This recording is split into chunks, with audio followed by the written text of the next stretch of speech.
Lezûkarîna bedew li ber deriyê malê sekinin lê ez belengazim li piştpaçê.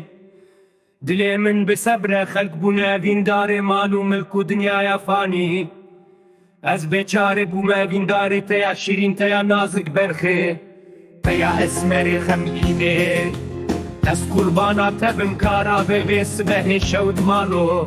Tu binêrê li bejna zirabû devê şekir û lêvên hingivî. Nana bu xwedê gelo serê memkên zêrînên vê şîrînê gerdena zêrîn. Way lê delîl, way lê delîl, delîl nabe. Delîl nabe, delîl nabe, lê delîl nabe. Berxwe dilê rezîl ketiye dikim nakim sebr û çare nabe. Wellehra li evîna dilê berxê rezîl nabe.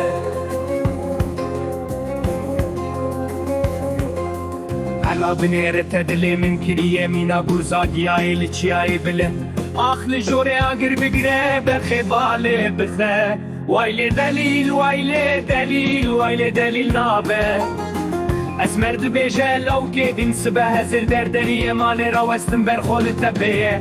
War bi destê min keçikê bigire em ê demekê di kuçeyên gundera ve herin li nav baxçeyan. Aliyekî sîngê min keçikê ji te re deşte. Yek zozana berxwe yek jî li jorê xweşwargeha havîneyê.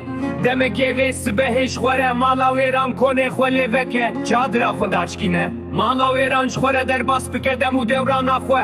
Dilê min bê sebre tu dibêjî gelo çavê te reş û belekên min bo berxê sed mixabin û heyfa çavê reş û belek.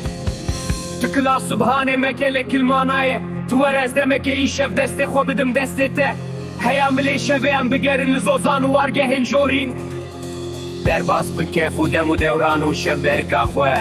Way lê delîl, way lê delîl, way lê delîl nabe. Berxwe dilê rezîl ketiye dikim nakim sebr û çare nabe.